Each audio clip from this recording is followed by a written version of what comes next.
Hello, everyone. I'm Noah, I'm Aiden. I'm Joyce. and we're Asian Analytics from Carleton College. Today, we're going to be presenting a re-recording of our BBBS match length model and the key findings that we got from that, and identifying matches that are at risk in BBBS. So, this is the layout of our presentation. We're going to be going over story of the data, looking at the key variables we looked at, how that informed our final model, um, the takeaways from that, and then the business insights and the questions for BBBS. So here's the story of the data. One major takeaway was that demographic data was not that important in determining match length or whether a match was successful or not. Here we can see in these box plots, you can see just for example in gender and in ethnicity match, there really is not that big of a difference between the means for female male or if there was an alignment or not. Um, and we see with statistical analysis that there is no evidence, not much evidence for a statistically significant difference. Um, and here's an example of demographic data that was useful and put into our model. But you can see that in big age, mainly in the younger ages from 20 to 30, that that is really the range where the ages seem to increase. But after the age of 30, the match length stays relatively stable. So what we could take away from this is that BBBS should maybe focus on recruiting um, bigs from who are older than 30, who have more stability in their lives. And we'll see that as a major theme in our findings is that stability and less life changes in a big can really be a major determining factor in whether a match is successful or is long. So we see from previous studies with scientific mentor-mentee relationships that open communication, goal setting, passion, consistency, and mutual respect are key. And this is the data that we can take from the rationale for match and the match logs. So this text data can actually tell a better story for the match, and we can use this data to better predict the match length and whether a match would be successful. Here's an example of sentiment analysis that we carried out, and you can see that longer matches, as shown in the green line, tends to have higher average sentiment and more consistent, whereas the medium and shorter matches tend to have more erratic matches throughout its progression and lower overall. So here are some factors that we took from rationale for match, and you can see that the factors highlighted in green have at least a 10-point difference compared to whether a match has it or whether it doesn't. So if a match, uh, uh, if a big says a major reason for their matches, they have commitment, they have goals, shared interests, a compatible personality, close proximity to each other, these matches tended to be more successful compared to those that do not have. And these were some of the factors that we binary factors that we added to our model. We also performed spatial analysis on the data, and we can see that while the proximity between the big and the little was significant, there wasn't particularly any correlation between the exact location in the data of whether the match was longer or not. So as we mentioned earlier, text analysis was super important.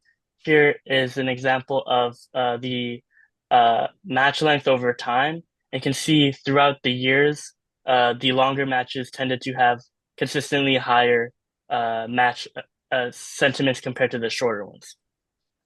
Here are the examples of common negative words in the match logs. Notice the prominence of words like trouble, medication, stress, a lot of mental health issues. This doesn't necessarily mean that these resulted in shorter matches, as we'll talk about later, but these just happen to be the negative words in the match, the prominent negative words in the match logs. And here are the positive words that tended to be in the longer matches. Notice that celebration, sports activities, celebrating achievements together tended to be the common positive words in good matches. Okay, next, I'll introduce the final model that we use to predict the match length between the big and little. Before I introduce the final model, here are some features that we added to the data set that were not included at the first place. So the log cadence features here, and I need to mention that the log is the log of record, not the mathematical log. The log cadence features represent the frequency and consistency of check-ins between the big and little. Age-related features measure the compatibility based on their life stage. Text features included extracted sentiment, engagement levels, and mention of significant changes. Rational features included some interest and personality compatibility between the big and little. Geographic features measure the distance and accessibility.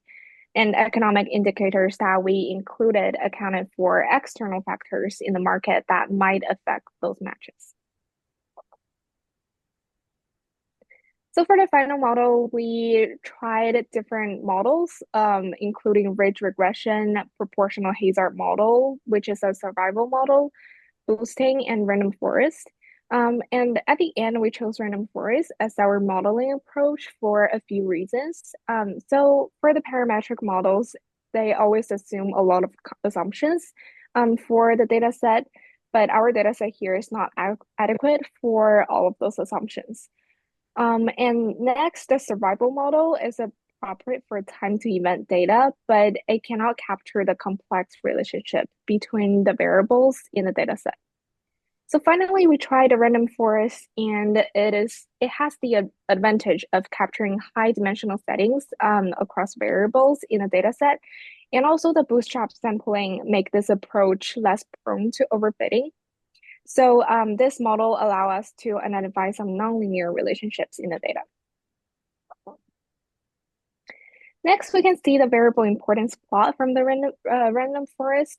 The first two variables you can see is the average days between the logs and the standard deviation of days between the logs.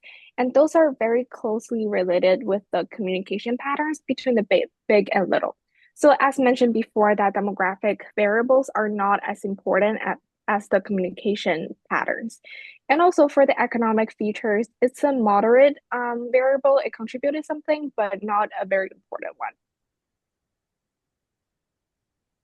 So in this part of the presentation, we're going to introduce our classification models and some of the variables that we think are super important when it comes to classifying whether a match at Big Brothers and Big Sister is going to be at risk or not.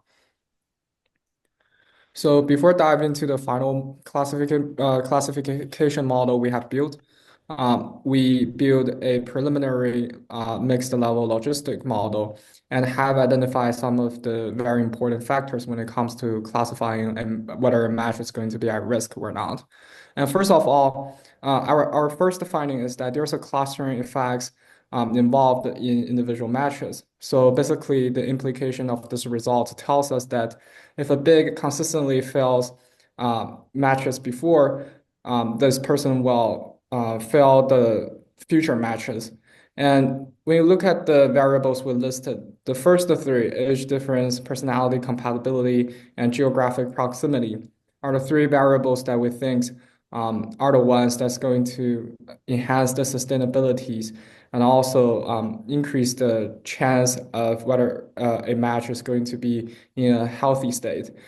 And the next two factors, emotional distress and life changes, are the two variables that we think are harmful for the sustainability of a match at BBBS. And the last two are the ones that we think the results are a little bit counterintuitive. We find that the increase in the scheduling conflicts and relationship strains reflected in the communication log will actually increase the sustainability of a match in BBS. And the reasons we think behind those two variables is that if the communication logs reflect those two variables, then that kind of reflects that the communication between the bigs and littles are pretty sufficient, and they have already built trust between each other, and that will increase the sustainability of their match in the BBBS. Next, we have built a random forest classification model for identifying whether a match is going to be at risk or not. And if you look at the graph on the left side in the slide, the result kind of aligns with the variables we listed for the initial mixed level logistic model. So the variables that are important for the random forest model closely aligns with the variables we listed for the logistic model. And there's another interesting result we found from our model is that whether a match is going to be at risk is closely related to the economic condition, which is the market performance in our model. So basically, from the right side of the graph, you can see that when the economy or the market performs really good, there's a lower rate for a match is going to be closed in the next few months. And when the market is performing very bad, the chances go up. So in this section, we're going to talk about the business insights and some of the questions we proposed that are going to be helpful for the BBBS. So the advice that we have for BBBS, look for bigs that are good planners, organized, and have less uncertainty in their lives. As we showed in the EDA, bigs that tended to be uh, college students, younger, tended to have more uncertainty in their lives. And if the bigs have very clear future in that city, in that general area, it'll tend to have a safer bet for that match being successful and longer. You can also ask to get more data for future data analysis. There was a lot of data missing. And from other studies we saw, asking the bigs and littles to define the best characteristics for each other for future data analysis can help to ensure accuracy in the personality compatibility column and maybe result in better prediction for whether a match will be at risk or not. With economic recession possible soon, with more instability in the market, BBBS may want to look into more ways to encourage matches to stay together and intervene to make sure that these matches stay together even through uncertain times, which is, as we shown earlier, a big time where matches are more at risk. From the previous models, we have identified that communication is really important when it comes to predicting a match is going to be at risk or not. So in this section, we propose some of the questions that the initiator in the BBBS can ask to the big and little in a match. And the data and information collected from their responses to those questions will be super helpful for the organization to identify whether the given match is going to be at risk or not in the coming month. So you can see that the first and third questions basically center on the quality and consistency of the communication, which is closely aligning with our results from our model, that the communication between the bigs and little is super important when it comes to sustainability of the match between them. And the second question basically center on whether there are going to be some significant life changes for the big and little, which kind of circles back to our result that if there is a life change to either the big or little, that's going to be super harmful to the match that they have in the BBBS. And the fourth and fifth question primarily center on the communication between the big and little, and also the activities that between the partners in a given match and during their communication process. And we think that a positive answer to both of the questions will be a positive sign for the match between the partners. Thank you.